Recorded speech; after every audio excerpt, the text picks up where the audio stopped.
I'm Audrey, 32 years old, and 5 years ago on Christmas night, my parents told me to leave their house and never come back. They stood on the front porch with the Christmas lights twinkling behind them, laughing as I walked into the snow with nothing but my broken heart and empty hands. They never imagined I'd build an empire from those ashes. They never thought I'd return with something that would leave them speechless. Before I tell you what happened that night, drop a comment below and let me know where you're watching from. Hit that like button and subscribe, because what I brought back 5 years later wasn't just success. Growing up in Portsmouth, New Hampshire felt like living in a postcard, especially during winter when snow blanketed our small coastal town. My father Richard managed the local paper mill.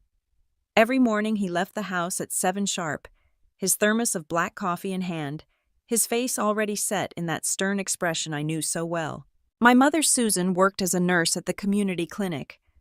She had this way of being warm and caring with her patients, but that warmth never quite reached home. At least not for me. My brother Gregory was 5 years older, and from the moment I could form memories, I understood he was the son our family orbited around. He excelled at everything. Straight A's came naturally to him. He quarterbacked the high school football team. He had this effortless charm that made teachers adore him and peers respect him. I remember mornings in our kitchen. Mom would wake up early to make Gregory his favorite breakfast. Scrambled eggs with cheese, crispy bacon, homemade pancakes with chocolate chips. The kitchen would smell incredible. Gregory would come downstairs and she'd light up like he was royalty. Dad would look up from his newspaper, ask about Gregory's upcoming calculus test, or Friday's big game, nodding with pride at every answer. Then I'd come down. Mom would already be cleaning up, putting away the ingredients.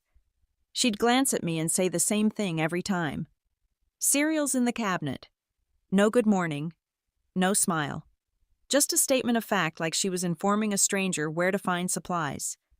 I'd pour my cornflakes sitting at the far end of the table while Dad and Gregory talked strategy for the game or discussed college applications. Sometimes I'd try to join in. I'd mention a project I was working on for art class or a good grade I'd gotten. Dad would grunt. Mom would nod without really looking at me. Then they'd go right back to Gregory. When I graduated high school with a 3.8 GPA, I thought maybe they'd finally see me. I'd earned a partial scholarship to the Rhode Island School of Design. I loved art, loved creating things with my hands, loved the way colors and shapes could tell stories words couldn't. I was so excited to tell them. We sat at dinner the night after graduation. Gregory had graduated from our high school 2 years prior with a perfect 4.0, and they'd thrown him a huge party. I thought maybe I'd get something similar. Smaller maybe, but something. Dad cut into his pot roast and said without looking up, "Gregory graduated with a 4.0. But good job, I guess." Mom nodded. "Are you sure art school is a good idea?" "It's not practical, Audrey. You need to think about your future." I tried to explain. I told them about the scholarship, about my passion, about the career opportunities in design. They listened with the kind of patience you'd give a child explaining an imaginary game. Then Mom changed the subject to Gregory's upcoming freshman year at Harvard Law. There was no party for me. No celebration. Just a card with $50 and a note that said, "Congratulations." When I told them RISD would cost money even with the scholarship, Dad leaned back in his chair and folded his arms. "You want art? You pay for it. We put our money toward Gregory's education. He's going somewhere." The implication was clear. I wasn't. So I worked. 3 jobs through college. Morning shifts at a coffee shop near campus. Afternoons at a boutique clothing store. Weekend nights waiting tables at a family restaurant. I studied between shifts, designed projects in the early morning hours, survived on 4 hours of sleep and instant ramen. I took out student loans. $60,000 by the time I graduated. A debt that felt like a mountain I'd never climb. I rarely went home during breaks. I couldn't afford the time off work. When I did call, conversations were brief. "How are you?" "Fine. How's school?" "It's good." "How's Gregory?" And then Mom would talk for 20 minutes about Gregory's achievements at Harvard, his mock trial victories, his summer internship at a prestigious firm. Gregory graduated from Harvard Law at 26 and immediately landed a position at a top Boston law firm. Starting salary, $160,000 a year. Mom and Dad couldn't have been prouder. They flew to Boston 4 or 5 times a year to visit him. They'd never once visited me in Providence. Gregory got married that same year to Allison, a fellow attorney. Their wedding was enormous. 300 guests, a reception at a waterfront hotel, a honeymoon in Santorini. I was invited, of course, but I wasn't part of any planning. I wasn't asked to help choose flowers or be in the wedding party. I showed up, smiled in photos, and left feeling like a stranger who'd crashed someone else's celebration. After I graduated from RISD at 22, I moved to Portland, Maine. It was far enough from Portsmouth to breathe, but close enough that I couldn't use distance as an excuse not to visit. I sent out 200 job applications. I got 5 interviews, 1 offer. A small agency doing local advertising work, $32,000 a year. I took it. I had no choice. I found a room in a shared apartment with 2 other people. $600 a month for a space barely big enough for a twin bed and a dresser. My student loan payments were $400 a month. After rent, loans, groceries, and bus fare, I had maybe $1,000 left each month. I bought clothes at thrift stores. I packed lunches. I didn't go out. I couldn't afford to. But I kept trying with my family. Every Sunday I'd call home. Mom would answer. We'd have the same conversation every time. How are you? Fine. How's work? It's okay. How's Gregory? And then she'd come alive. Oh, Gregory's doing wonderful. He just won this case and his firm is so impressed. And Allison is expecting, can you believe it? We're going to be grandparents. I'd listen. I'd congratulate. I'd feel my heart sink a little lower every time. Over the next few years, I worked my way up slowly. At 25, I moved to a slightly better agency, $38,000 a year. I got my own studio apartment. Nothing fancy, but it was mine. I was surviving. Barely, but surviving. Gregory and Allison had 2 children by then, Oliver and Sophia. Mom and Dad posted about them constantly on Facebook. My precious grandchildren. Look at Oliver's first day of school. Sophia took her first steps today. Every milestone documented, celebrated, shared. I'd comment sometimes. So cute. Congratulations. No one ever replied. I still sent gifts for birthdays, Father's Day, Mother's Day. Things I made by hand because I couldn't afford much else. A painted picture frame, a hand-knit scarf, a carved wooden box. I'd get a text days later. Got it, thanks. Then when I was 26, I met Nathan at a design workshop. He was a web developer, 29 years old, working remotely for a tech company in San Francisco. He was kind, funny. He listened when I talked, really listened like what I said mattered. We started dating, and for the first time in my life, someone made me feel seen. After a year and a half together, Nathan said he wanted to meet my family. I told him we weren't close, but I hadn't explained how bad it really was. I was embarrassed. What kind of family doesn't love their own daughter? It was October when Nathan first brought it up. I'd love to meet your parents for the holidays. I hesitated, but some part of me thought maybe with Nathan there it would be different. Maybe they'd see I was doing okay. Maybe they'd be impressed that I had a stable, loving relationship. Maybe, just maybe, they'd finally be proud. In November, I called my mother. Mom, I'd like to come home for Christmas. I want to bring my boyfriend Nathan. There was a long pause. 5 seconds that felt like 5 minutes. Gregory and Allison will be here with the kids. That's great, I said, forcing enthusiasm I didn't quite feel. I haven't seen them in a year. I really miss everyone. Fine, Mom said, her voice flat. But the guest room is for Gregory's family. You'll have to sleep on the couch in the den. That's okay. We're just happy to come. Don't expect any special treatment. She hung up before I could respond. I turned to Nathan with a smile I didn't feel. They said yes. For the next 2 months, I poured myself into preparing gifts. I couldn't afford expensive things, but I could give them my time, my skill, my heart. For Mom, I painted a portrait from an old photograph, a picture of her from her 20s smiling in a way I rarely saw anymore. I spent 30 hours on it getting every detail right. I bought a nice frame. Total cost in materials, $150. For Dad, I hand-carved a wooden box for his fishing gear. He loved fishing, or at least he used to. I spent 25 hours carving sanding staining. It was beautiful. For Gregory's kids, I created custom illustrated storybooks. I drew Oliver and Sophia as superheroes going on adventures. Each book took 20 hours. I wanted them to have something personal, something that showed I thought about them, cared about them. For Allison, I knitted a scarf in her favorite color, a soft burgundy. Another 20 hours of work. I spent over 100 hours creating these gifts. They represented everything I couldn't say out loud. I love you. I'm trying. Please see me. On December 23rd, Nathan and I loaded up his car and started the drive from Portland to Portsmouth. An hour and 15 minutes that felt like an eternity. Snow had started falling, light flakes that caught in the headlights. "You nervous?" Nathan asked. "A little," I admitted. "But I'm sure it'll be fine." "They're going to love you," he said. I didn't correct him. I didn't tell him that love wasn't something my family did easily. At least not with me. We arrived at 8 in the evening. The house looked exactly as I remembered. 2 stories painted as soft blue-gray Christmas lights, draped along the roofline and wrapped around the porch railings. Through the front window I could see the Christmas tree white lights twinkling. It looked warm, inviting, like a home. Gregory's Tesla was already parked in the driveway, sleek and black and expensive. I parked on the street. We walked up to the front door, our breath visible in the cold air.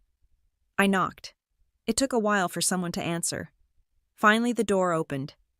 Dad stood there in his usual flannel shirt and jeans, his reading glasses perched on his nose. He looked at me like I was a door-to-door salesperson he hadn't ordered anything from. "Oh, you're here. Not welcome home. Not it's good to see you. Just a statement of fact." "Hi, Dad," I said, trying to inject warmth into the cold air between us. "Merry Christmas. This is Nathan." Nathan extended his hand. "Nice to meet you, sir." Dad shook it briefly, then stepped aside to let us in. The house smelled like sugar cookies and pine. I could hear children's laughter from the living room. We stepped inside and I saw my family all together. Gregory sat on the couch with his wife Allison, both of them looking relaxed and happy. 4-year-old Oliver was building a tower with blocks. 2-year-old Sophia toddled around babbling to herself. Mom sat on the floor with Oliver helping him stack blocks, her face soft with love. She looked up when we entered. "You made it. Put your stuff in the den." She didn't stand, didn't hug me, didn't welcome me home. Gregory stood at least. "Hey, sis." He shook my hand. Didn't hug me. Just a brief formal handshake like we were business acquaintances. Allison smiled politely. "Hi, Audrey. Nice to see you again." The kids didn't acknowledge me at all. Oliver glanced up, then went back to his blocks. Sophia didn't even look. Nathan introduced himself to everyone, shaking hands, smiling. I watched my family's reactions. Polite, distant, like Nathan was just some guy who'd wandered in off the street. We took our bags to the den, a small room on the first floor with an old couch, a television, and not much else. The room was cold. The couch looked uncomfortable. There were no blankets, no pillows waiting for us. I found Mom in the kitchen. "Do you have extra blankets?" She didn't look up from the dishes she was washing. "Check the closet upstairs." I went upstairs and found thin blankets and flat pillows in the hall closet. I brought them down to the den. Meanwhile, I noticed Gregory and his family had taken over the master bedroom. My old bedroom had been converted into a home gym. Gregory's old room was now a second living space. Mom and Dad had moved to the smaller guest room. The message was clear. Gregory's family was the priority. Nathan and I were an afterthought. We joined everyone in the living room. I tried to talk to Oliver and Sophia. "Hi, Oliver." "Hi, Sophia." You two have gotten so big. Oliver hid behind Gregory's leg. Sophia ignored me, completely focused on her toys. Mom said without looking at me, "The kids don't really know you. You haven't been home in so long." The blame in her voice was unmistakable. "I've been working," I said quietly. "It's hard to get time off." "Gregory manages to visit all the time," Mom replied. I had no response to that. Gregory made 6 figures. I made 38,000. But explaining that felt like making excuses. Gregory started talking about his family's recent vacation to Hawaii. Mom and Dad listened with rapt attention, asking questions, laughing at his stories. Allison chimed in with details about the resort, the beaches, the restaurants. Nathan tried to join in. "That sounds amazing. Audrey and I went camping in Acadia National Park last summer. It was beautiful." Mom said, "Mm-hmm," and immediately turned back to Gregory. "Show us pictures." I sat there feeling smaller and smaller, like I was disappearing into the couch cushions. At 9:30, Mom announced we should go to bed. Big day tomorrow. Everyone went upstairs. Nathan and I were left in the den with our thin blankets and flat pillows. The couch was hard. The room was cold and I couldn't sleep. Nathan whispered in the darkness, "This is weird, Audrey. They're treating you like a stranger." "It's always been like this," I said. "That's not okay." "I know. But they're my family." We lay there in silence, and I wondered if coming home had been a mistake. The next morning I woke up at 7 with a stiff neck and aching back. The couch had been even worse than I'd expected. I heard sounds from upstairs. Footsteps. The shower running. Voices. I went upstairs and found Mom in the kitchen cooking an elaborate breakfast. French toast, bacon sausage, fresh fruit arranged on a platter. The kitchen smelled incredible. "Good morning, Mom." "That smells amazing." She glanced at me briefly. "This is for the kids. They love Grandma's French toast." "Can I help? I'm done." "You can make yourself something." She turned back to the stove, dismissing me. Oliver came running down the stairs. "Grandma?" "I'm hungry." Mom's entire demeanor changed. She swooped down and hugged him. "Come here, my angel. Grandma made your favorite breakfast." Her voice was warm, loving everything I'd craved my whole life. I stood there watching, feeling like a ghost in my own childhood home. I poured myself a bowl of cereal and sat at the far end of the kitchen table. Gregory came down, then Allison, then Dad. Mom served them all with care and attention. She poured Gregory's coffee exactly how he liked it. She cut Sophia's French toast into small pieces. She laughed at Oliver's jokes. No one asked if Nathan or I wanted anything. After breakfast, Mom and Allison started preparing for the day's activities. They were going to decorate cookies with the kids. I could hear them laughing in the kitchen, music playing, Oliver and Sophia excited. I approached the kitchen doorway. "What can I do to help?" Mom didn't turn around. "We're fine. You can watch TV or something." I felt Nathan's hand on my shoulder. He'd seen enough. "This is weird," he whispered. "They're treating you like you don't exist." "I know," I said. "Let's just try to make the best of it." Dad and Gregory went outside to shovel the driveway. They didn't invite Nathan to help. Gregory and Dad talked about old memories, times they'd shoveled together when Gregory was young. Stories that didn't include me because I'd never been invited to join. By afternoon, Mom and Allison were in the kitchen with the kids decorating sugar cookies shaped like Christmas trees and snowmen. I could hear Sophia's delighted squeals, Oliver's excited chatter, Mom's warm laughter. It was a sound I'd never heard directed at me. I walked to the kitchen doorway and watched. Mom was helping Sophia put sprinkles on a star-shaped cookie, her face gentle and patient. I didn't remember Mom ever being that patient with me. "Can I join?" I asked. Mom looked up and her expression cooled. "There's not much room."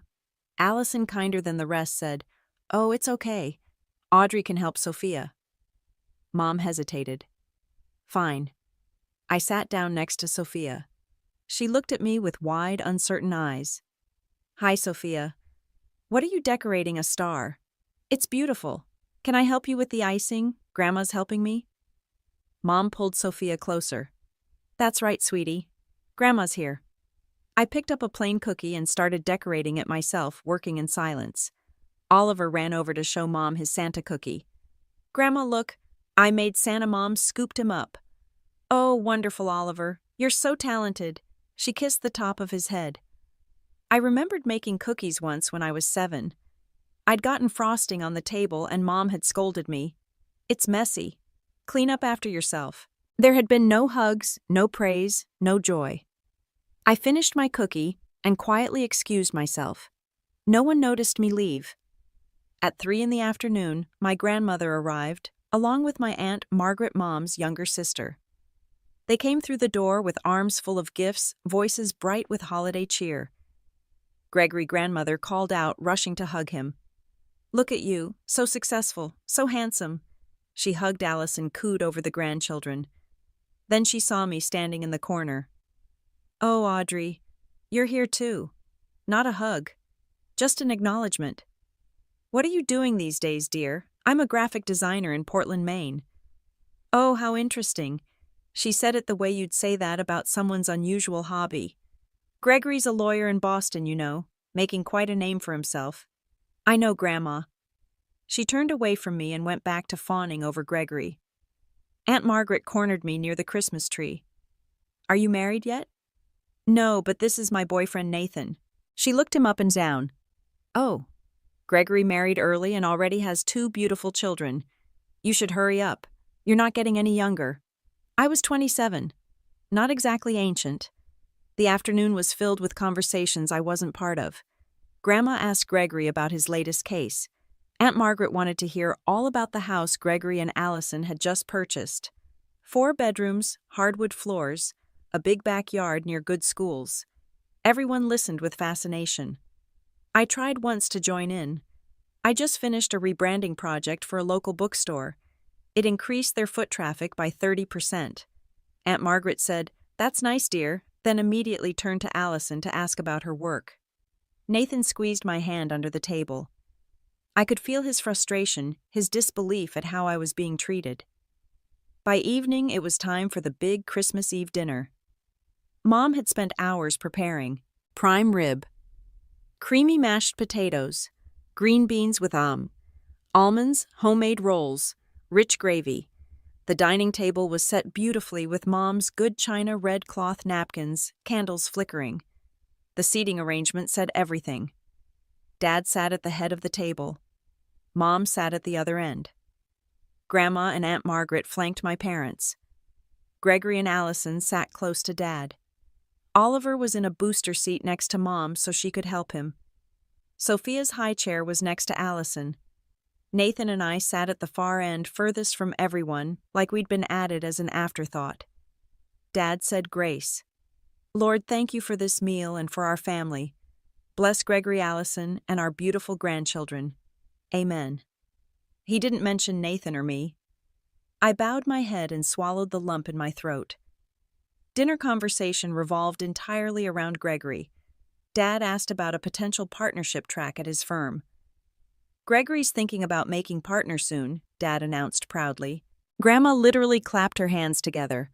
My grandson, the partner, Allison, talked about how hard Gregory had been working, how dedicated he was, how much the firm valued him. Mom beamed. "I always knew you'd go far, Gregory. Always." Aunt Margaret asked about their summer plans. Gregory mentioned they might go to Italy. Everyone leaned in, fascinated. "Italy, how wonderful. Tell us more." I tried to contribute. "Italy sounds incredible. Nathan and I went camping in Acadia National Park last summer. The hiking trails were gorgeous, and we saw the most amazing sunrise from Cadillac Mountain." Mom said, without even looking at me. Dad said, "Gregory, show us photos from when you went to Martha's Vineyard." Gregory pulled out his phone and everyone gathered around to look at pictures, asking questions, laughing at stories. I sat there invisible. Nathan leaned close and whispered, "I can't believe this." After dinner, everyone moved to the living room. Dad opened an expensive bottle of wine and poured a glass for Gregory. He didn't offer one to Nathan. Nathan had to ask, "May I have some?" Dad looked surprised, like he'd forgotten we were there. "Oh, sure." He poured a small amount, nothing like the generous glass he'd given Gregory. Mom and Allison sat together on the couch, looking through photo albums of the grandchildren. "Look at this one from Oliver's birthday party," Mom said. "So precious, I wasn't in those albums." Mom had never visited me, never taken photos with me in the last 10 years. Gregory and Dad talked about boats. "I'm thinking about buying one next summer," Gregory said. "A boat?" Dad's eyes lit up. "That's living the dream, son. I'm so proud of you." I sat on a chair in the corner with Nathan beside me. Both of us observers to a family celebration we weren't truly part of. I tried one more time. "I'm thinking about taking some courses in UX design, expanding my skill set, staying current with industry trends." Mom didn't even look up from the photo album. Dad asked Gregory, "When's your next performance review?" "You're on track for that promotion," Gregory grinned. "Next quarter. My manager says I'm a shoo-in for senior counsel." "Of course you are." Dad clapped him on the shoulder. I stood up abruptly. "I need some air." No one asked if I was okay. Nathan followed me out to the front porch. Snow was falling steadily now, coating the street, the cars, the neighbors' roofs. It was beautiful and cold and lonely. "This is unbearable," Nathan said. "They treat you like you don't exist. I've spent my whole life being invisible to them. We should leave tomorrow. We don't have to stay. It's Christmas Eve." "I can't just leave." "Why not?" "They clearly don't want you here. They're my family, Nathan. I have to keep trying." But even as I said it, I wondered why. Why did I keep trying? Why did I keep hoping for something that was never going to come? We went back inside, back to the den, back to the uncomfortable couch and thin blankets. I lay awake most of the night listening to laughter and conversation from upstairs, knowing they were all together up there, happy and warm, while I shivered in the cold room below. Christmas morning arrived with the sound of children's excitement. "It's Christmas," Oliver's voice rang through the house at 7 in the morning. I heard running feet, squeals of delight, Gregory and Allison's sleepy voices telling the kids to slow down. Nathan and I got up from the couch, both of us tired and sore. We went upstairs to find everyone already gathered in the living room. The Christmas tree sparkled with lights. Presents were piled underneath, more than I'd seen in years. Mom glanced at us. "Oh, you're up. Sit down. No Merry Christmas, no smile. Just an instruction." Dad rubbed his hands together. "All right, kids, let's see what Santa brought." Oliver tore into his first present. A remote control car, expensive and detailed. He shrieked with joy. Sophia opened a massive Baby Alive doll with accessories. She hugged it, delighted. More presents followed. Oliver got a Lego Millennium Falcon set that cost at least $170. Sophia received a 3-story dollhouse worth at least $200. The pile of gifts for Gregory's children seemed endless. Gregory opened his gift from Mom and Dad. An expensive suit, charcoal gray, clearly tailored. He held it up, and even I could tell it cost a fortune. Dad. "Mom, this is too much." Mom smiled warmly. "You need it for court appearances. You deserve the best honey." Allison opened a Michael Kors handbag. She gasped. "Thank you so much. This is beautiful." The room was full of joy and gratitude and love. None of it directed at me. Then Dad picked up a small gift bag, the kind you get free at grocery stores. "Audrey, this one's for you." He handed it to me. I opened it.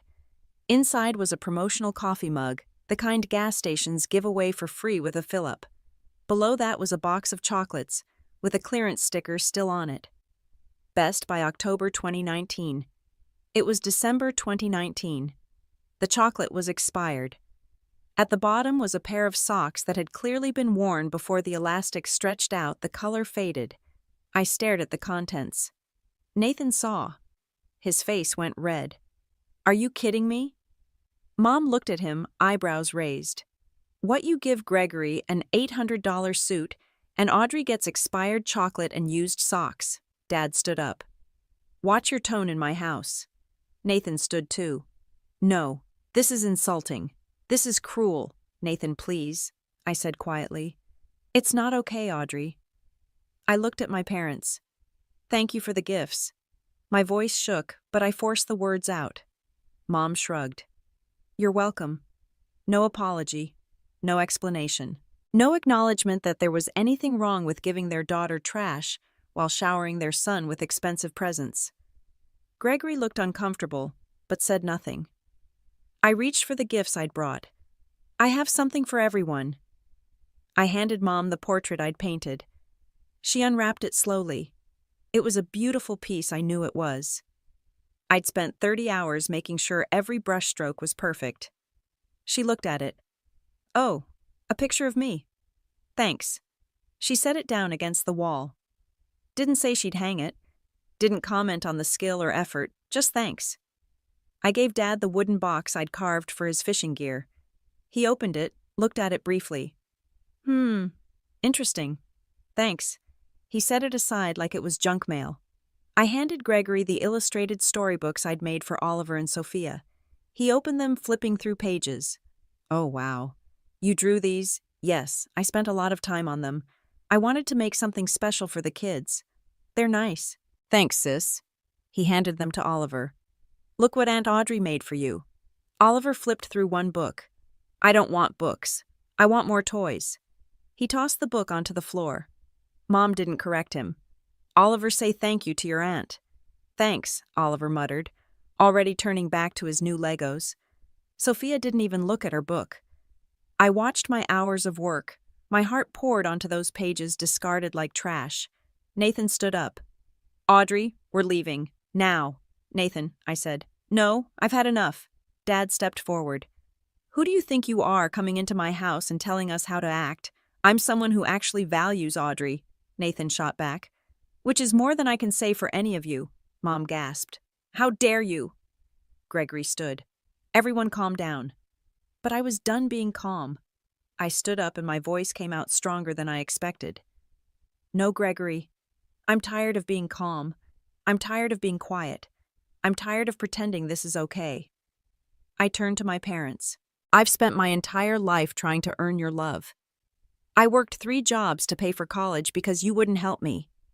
I call every single week, even though you barely talk to me. I send gifts. I visit. And you treat me like I'm invisible. Mom's face hardened. Audrey, you're being dramatic. Dramatic? You gave me expired chocolate for Christmas. You put me in a freezing den while Gregory gets the master bedroom. You talk about how proud you are of Gregory, but you've never not once said you're proud of me. Dad's voice was cold. Maybe because there's nothing to be proud of. The words hit me like a physical blow. Nothing. I graduated college with honors. I have a career. I support myself. I've never asked you for a single thing. Mom stood up. And that's fine, Audrey. But Gregory is exceptional. You're average. That's just reality. The word average felt like it was crushing my chest. Allison quietly ushered Oliver and Sophia out of the room. Gregory stood there frozen, saying nothing. Do you even love me? I asked. My voice broke. Do you? Silence. Answer me, I said. Do you love me? Mom sighed. Of course we do. You're our daughter. Then why do I feel like I don't matter? Dad crossed his arms. You matter, Audrey. But you can't expect the same treatment as Gregory. He's accomplished things. Real things. So my accomplishments don't count. They're just different, Mom said. Smaller. I felt tears streaming down my face. I see. Dad's voice was matter-of-fact. Look, Audrey, the truth is, having you here is exhausting. You always need validation, need attention. Gregory doesn't need that. Gregory's visits are easy. Yours are stressful. Are you saying you want me to leave? I think it would be best if you stayed away for a while. Give everyone some space. Mom actually laughed. A short, cruel sound. Honestly, it would be a relief. Dad chuckled too. Yeah, one less thing to worry about.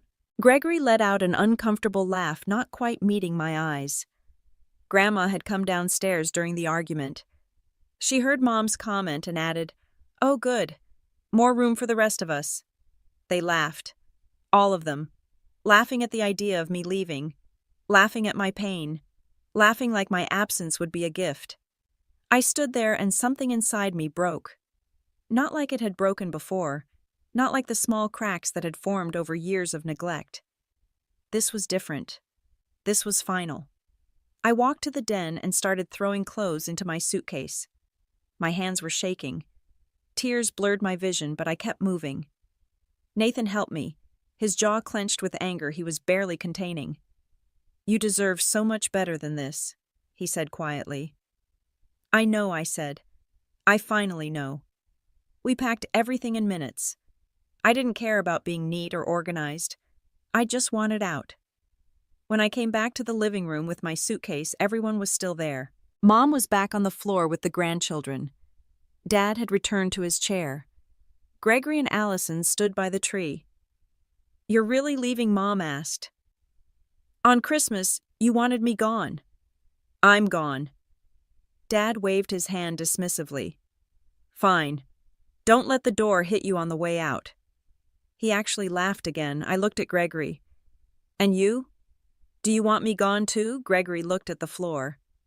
"I think maybe it's best if things cool down." The last thread of hope I'd been holding onto snapped. I turned and walked to the door. Nathan followed, carrying the rest of our bags. As I opened the door, I heard Mom's voice from the living room loud and clear. Finally, some peace and quiet. Laughter followed. I stepped out into the snow. It was falling heavily now, big flakes that stuck to my coat and hair. The cold bit at my face. I walked down the front steps, my suitcase wheels leaving tracks in the fresh snow. Behind me through the window, I could see them all going back to their Christmas celebration. Like nothing had happened. Like I had never been there at all. I got into Nathan's car. He started the engine and pulled away from the curb. I didn't look back. We drove in silence to a hotel 20 minutes away. I couldn't stop crying. Nathan checked us in, led me to the room, held me while I sobbed. "I don't understand," I kept saying. "What did I do wrong?" "Nothing," Nathan said firmly. "You did nothing wrong. They're broken, Audrey. Not you." But it didn't feel that way. It felt like I was the broken one, the defective daughter, the one not worth loving. The next week was the worst of my life. I called in sick to work. I couldn't eat. I couldn't sleep. I couldn't function. Nathan stayed with me, worried, trying to help, but there was nothing he could do. Finally, he said, "You need to talk to someone. Please." I agreed because I didn't know what else to do. I found a therapist named Dr. Helen Martinez. In our first session, I told her everything. She listened carefully, taking notes, her face compassionate. When I finished, she said, "What you experienced is called scapegoating. In dysfunctional family systems, one child is blamed, devalued, and rejected, while another child is idealized. It has nothing to do with your worth or your achievements. It's about their dysfunction. So it's not my fault, no, Audrey. It was never about you. It's about them and their inability to love in a healthy way." I cried so hard I thought I'd break apart. But I also felt something else, a tiny seed of relief. Maybe, just maybe, I wasn't the problem. Over the next month, Dr. Martinez helped me understand patterns I'd never seen before. How I'd spent my entire life trying to earn love that was never going to be given. How I'd twisted myself into knots trying to be good enough, never realizing that nothing I did would ever be enough. Not because I was lacking, but because they were. In February, I made a decision. I blocked my parents' phone numbers. I blocked Gregory. I deleted them from social media. I stopped calling. Stopped sending gifts. Stopped trying. It was terrifying. My whole life had been organized around trying to please them. Without that, who was I? Nathan held my hand through it. "You're Audrey. That's enough." But our relationship was strained. Nathan wanted to move forward, get married, start a family. I wasn't ready. I was barely holding myself together. In June, we had the conversation we'd both been avoiding. "I love you, Audrey," Nathan said. "But I need to know we're moving forward. I need to know there's a future." "I can't think about that right now," I said. "I'm just trying to survive." "I know, and I've been patient. But I have needs too. I want a partner who's ready to build a life with me. I'm sorry I can't be that right now." We both cried. We both knew it was over. Nathan moved out in July. I was alone in my studio apartment, alone with my grief and my healing and my uncertain future. But this time, I didn't collapse. This time, I decided to fight. Not for them, for me. I threw myself into my career with an intensity I'd never had before. I started applying to bigger agencies, better positions. I took every online course I could afford: UX design, digital marketing, brand strategy. I studied at night, worked on freelance projects on weekends, built my portfolio into something I could be proud of. In August, I got an interview with a larger agency in Portland. They offered me $52,000 a year. I accepted immediately. The new job was challenging, but I was learning, growing, being valued for my work. My boss actually listened to my ideas. My coworkers treated me as an equal. For the first time in my professional life, I felt respected. In September, I landed a huge rebranding project for a tech startup. I poured everything into it. Late nights, early mornings, every ounce of creativity I had. The client loved it. The startup's brand recognition soared. They attracted major funding. In their press release, they credited me by name. My phone started ringing. Other companies wanted to work with me. I started taking freelance projects on top of my day job. My income jumped. By the end of that first year, I was making about $70,000 when I combined everything. I paid down my student loans faster.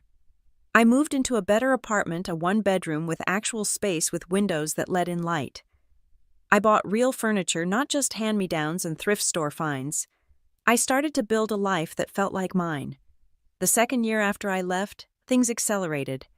I was promoted to senior designer at my agency. $62,000 a year plus bonuses. I was managing junior designers, leading major projects, making real decisions. My reputation grew. Clients specifically requested to work with me. My portfolio was strong, diverse, impressive. In June of that year, a prestigious agency in Boston reached out. They'd seen my work and wanted to interview me. Boston. Just an hour from Portsmouth. An hour from my family. I almost said no. But then I thought, why should I limit myself because of them? Why should their presence in a city stop me from taking an opportunity I interviewed? They offered me $75,000 a year. It was too good to turn down. In July, I moved to Boston. I found an apartment in Cambridge, a studio that cost $1,600 a month, but felt worth it. The agency was everything I'd hoped. Prestigious clients, creative freedom, talented colleagues. I met a woman named Rachel on my first day. She was an art director about my age, sharp and funny and kind. We became fast friends. She was the first person I told the whole story. To the first friend who knew about my family and didn't judge me for cutting them off. "You did the right thing," Rachel told me over coffee one Saturday. "Family isn't an excuse to treat people badly." I continued therapy with a new therapist in Boston. I kept working on myself, kept healing, kept growing. By my third year in Boston, I was promoted again. Creative director. $95,000 a year. I was leading a team of 8 people.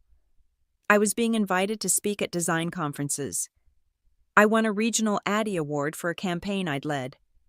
Articles about my work appeared in industry publications. People were starting to know my name. I bought a nicer apartment. 1 bedroom, beautiful light in a good neighborhood. $2,200 a month. I bought a used Honda Civic. Nothing fancy, but it was mine, paid for with my own money.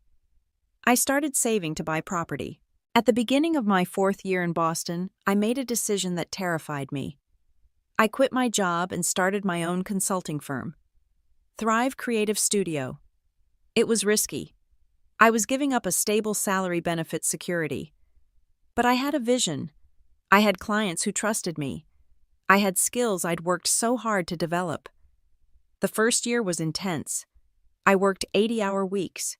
I was the designer, the account manager, the bookkeeper, everything. But by the end of that year, I'd brought in $140,000 in revenue. After expenses and taxes, I took home about $85,000. I'd nearly tripled what I'd made at that first job in Portland 8 years ago. The second year, I hired a junior designer and a project coordinator. Revenue hit $220,000. We were growing. My work was featured in design blogs. I was interviewed for a podcast about female entrepreneurs. And then in the spring of my 5th year away from my family, I got an email that changed everything. Inco magazine wanted to feature me in their 30 under 35 creative entrepreneurs to watch issue. I was 31.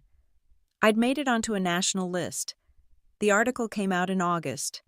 My photo, my story, my business. It was surreal. And then in early October, I met Marcus. He was at a networking event I'd almost skipped. An architect who ran his own small firm. 34, thoughtful, grounded in a way I'd rarely encountered. We talked for 2 hours that first night about design, about building things, about the courage it took to start something from nothing. He asked me to dinner. I said yes. We took it slow. I told him about my past, about my family, about the walls I'd built. He listened without judgment. He didn't try to fix me. He just understood. By September, we were serious. He introduced me to his family. His parents welcomed me with open arms. His mother hugged me the first time we met. "We're so happy Marcus found you," she said. I cried in the bathroom afterward. I'd never felt that from a parent before. Genuine warmth. Actual welcome. Marcus and I talked about the future carefully. He knew I was still healing. He never pushed. My business kept growing. In October of my 5th year, revenue was on track to hit $280,000. After all expenses, I was taking home about $120,000. I bought a condo, 2 bedrooms in Somerville, $450,000. I put 20% down from my savings. The mortgage was $2,800 a month, but I could afford it comfortably. I'd paid off my student loans completely. I had savings. I had a home. I had a business. I had a partner who loved me. I had built a life, and I'd done it all without them. Then in late October, I got a message from Emma, an old friend from RISD. She was helping organize a charity gala in Portsmouth to raise money for a women's entrepreneurship fund. They wanted me to be the keynote speaker. Portsmouth. My stomach dropped when I read the location. But Emma didn't know about my family situation. She just knew I was a successful entrepreneur with a hometown connection. "Would you consider it?" she wrote. "It's December 20th. It would mean so much to these women to hear your story." I stared at the message for a long time. Portsmouth, where my parents still lived, where Gregory probably visited for the holidays. There was a good chance they'd find out. Maybe even show up. Marcus found me on the couch, phone in hand, lost in thought. "What's wrong?" I showed him the message. He read it carefully. "What do you want to do? I don't know. Part of me wants to say no. Stay away like they asked. And the other part? The other part thinks maybe it's time. Maybe I'm strong enough now." "You are strong enough," Marcus said. "But you don't owe them anything. Do this because you want to help those women, not because of your family." He was right. I wrote back to Emma. "Yes, I'll do it." I spent the next 6 weeks preparing my keynote. I wrote and rewrote, practiced in front of Rachel, in front of Marcus, in front of my bathroom mirror. I wanted it to be perfect, not to impress my family, but to genuinely help the women who'd be in that audience. The speech focused on resilience, on building something from nothing, on overcoming rejection and self-doubt. I didn't name my family specifically, but I talked about feeling undervalued, about being told I wasn't good enough, about the moment I decided my worth wasn't determined by other people's inability to see it. Marcus offered to come with me. I said no. This was something I needed to do alone. On December 19th, I flew into Boston, rented a car, and drove to Portsmouth. I checked into a hotel downtown. That evening, I drove through my old town. Everything looked the same. The coffee shop where I'd worked in high school. The park where I'd spent hours alone drawing in my sketchbook. The high school. The library. I drove slowly past my parents' house. The blue-gray paint was the same. Christmas lights were already up, draped along the roof and wrapped around the porch railings. Through the front window I could see the Christmas tree. Gregory's car was in the driveway. The Tesla still sleek and expensive. They were there. Together. Probably planning another perfect family Christmas. I didn't stop. I kept driving. I didn't need that house anymore. The next evening, December 20th, I put on my best black suit. I did my makeup carefully. I wore the pearl earrings Rachel had given me for my birthday, the ones she said made me look powerful. I drove to the hotel where the gala was being held. The ballroom was stunning. Round tables with white linens, centerpieces of winter flowers, soft lighting. 250 people filled the room. Successful women, aspiring entrepreneurs, community leaders. Emma found me backstage. "You look amazing. Thank you so much for doing this. Thank you for the opportunity." She peeked through the curtain. "Big crowd. Lots of press, too. This is going to be incredible." My heart was pounding. And then Emma's face changed. "Oh, interesting. What, I think your family's here. I saw your mom's name on the guest list. Susan Thompson." My blood went cold. "Yeah," Emma continued. "She came with a Richard Thompson and a Gregory Thompson. Are those your dad and brother?" "Yes." "Oh, how wonderful. They'll get to see you speak." I forced a smile. "Wonderful." Emma left to start the program. I stood backstage, breathing deeply, trying to calm my racing heart. They were here, in the audience, waiting. I could run. I could make an excuse, say I was sick, leave through the back exit. But I didn't. I'd spent 5 years becoming someone new, someone strong, someone who knew her worth. I wasn't going to run anymore. Emma introduced me. "Our keynote speaker tonight is Audrey Thompson, founder of Thrive Creative Studio, featured in Inkla's magazine's 30 Under 35, and a Portsmouth native who's made an incredible impact in the creative industry." Applause filled the room. I walked onto the stage. The lights were bright. I couldn't see faces clearly, but I knew they were out there, watching. I began. "Good evening. My name is Audrey Thompson, and 5 years ago I stood in the snow on Christmas night with nothing but a suitcase and a broken heart. I told my story. Not the specifics, not the names, but the essence. The feeling of being undervalued, of trying so hard to be enough, of being told I wasn't, of that moment when I realized I had a choice. I could believe what they said about me, or I could believe in myself. I chose myself. I talked about the hard years, working multiple jobs, building skills, failing and trying again, starting my own business with more fear than confidence. Learning that success isn't about proving other people wrong. It's about proving to yourself that you're capable. I could feel the energy in the room. Women were leaning forward, listening intently. Some were nodding, some were crying. "The people who can't see your worth don't get to define it," I said. "You don't need everyone's approval to succeed.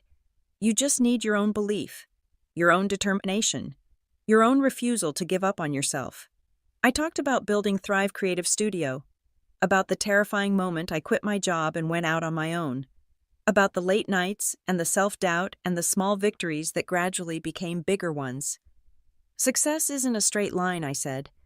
"It's messy and scary and full of moments when you want to quit. But if you can hold on to the belief that you're worthy, that you're capable, that you deserve to take up space in this world, you can build something beautiful." I ended with this. Don't wait for permission to be great.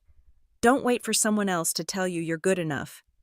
Give yourself permission, believe in yourself, and build the life you deserve. The room erupted in applause, a standing ovation. I stood there, overwhelmed, grateful, feeling more powerful than I'd ever felt in my life. Afterward, there was a long line of women wanting to talk to me, to take photos, to get my card.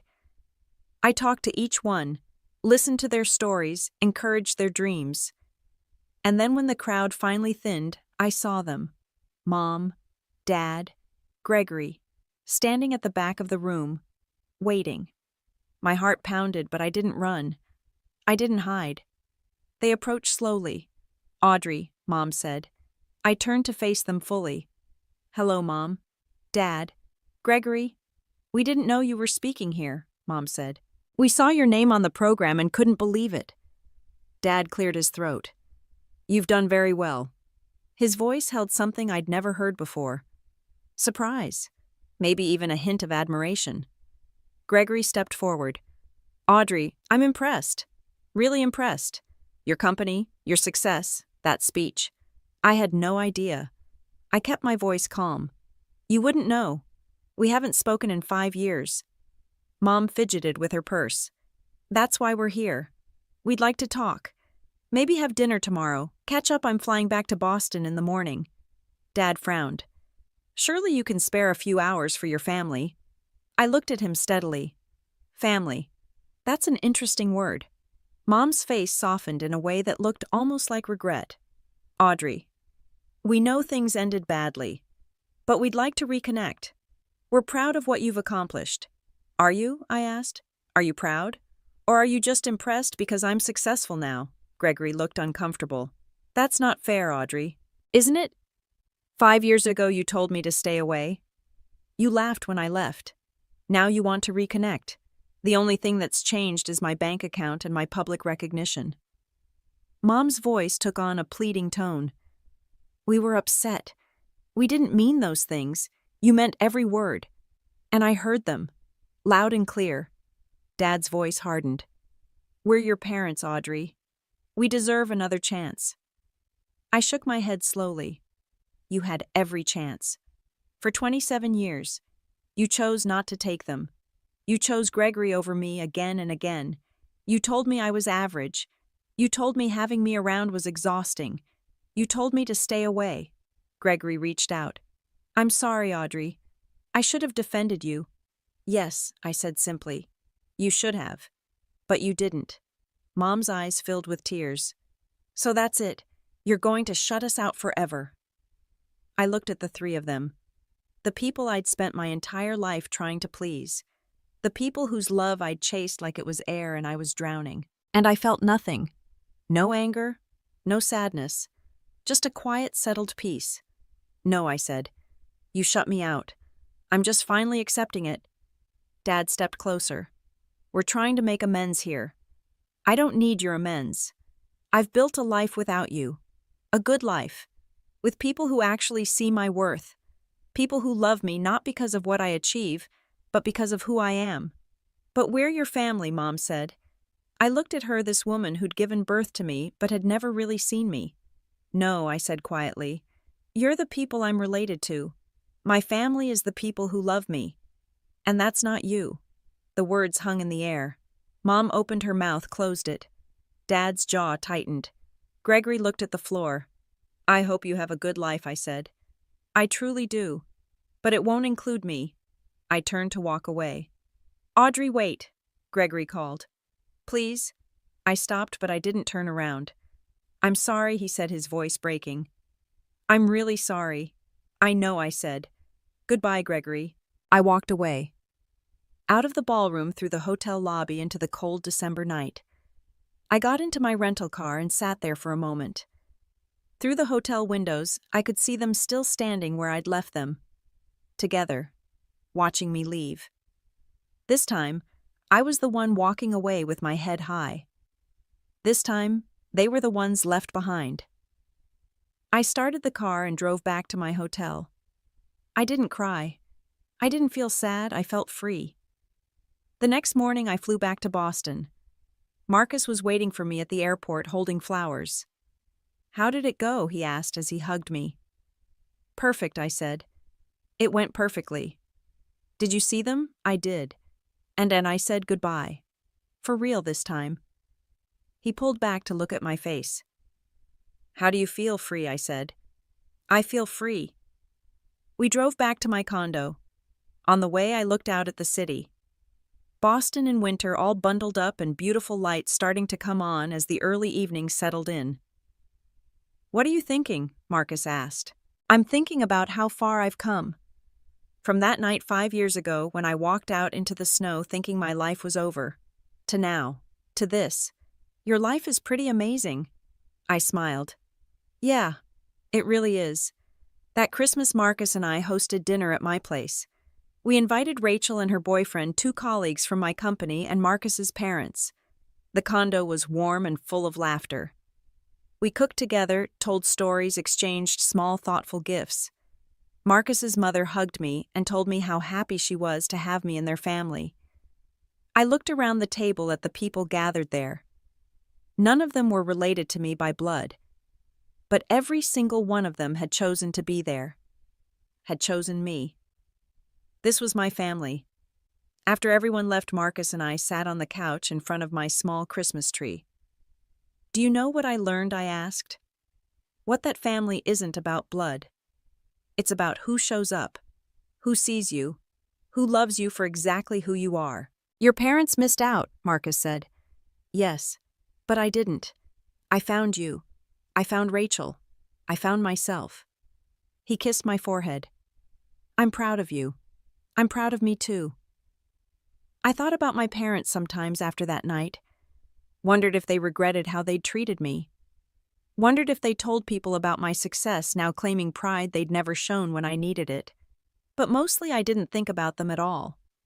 I thought about my business, which continued to grow. I thought about Marcus, who proposed to me the following Thanksgiving. I thought about the wedding we planned for the spring, small and intimate, filled only with people who truly loved us. I didn't invite my parents or Gregory. Marcus's father walked me down the aisle. It felt right. I thought about the life I'd built, the condo I owned, the company I'd created, the clients who trusted me, the team I'd hired, the impact I was making.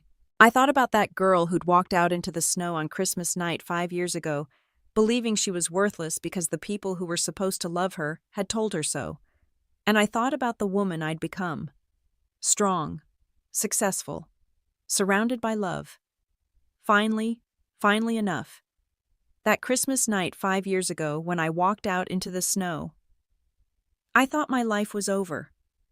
I thought being rejected by my family meant I was worthless, unlovable, broken beyond repair. But I was wrong. That night wasn't an ending. It was a beginning. The beginning of learning to love myself. The beginning of building a life on my own terms. The beginning of understanding that I didn't need their approval to be enough. I'd always been enough. They just couldn't see it. Sometimes the people who are supposed to love you can't. And that says nothing about you and everything about them. I learned that you can't force people to see your value, but you can choose to see it yourself. And when you do, when you truly believe you're worthy, you attract people who see it too. Now I have a family, not the one I was born into, but the one I chose. And they chose me back. That's the family that matters. So if you're out there feeling invisible, feeling like you're not enough, feeling like you'll never measure up, hear me. You are enough. You've always been enough. The problem was never you. And sometimes walking away from people who can't see that is the most loving thing you can do for yourself. Have you ever had to leave people behind to find yourself? Have you ever walked away from toxic relationships to build something better? Drop a comment below and share your story. And if this resonated with you, please hit that like button. Subscribe to this channel because I share more stories about resilience, growth, and finding your worth.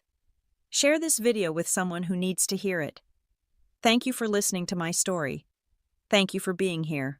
And remember, the most painful goodbyes often lead to the most beautiful new beginnings.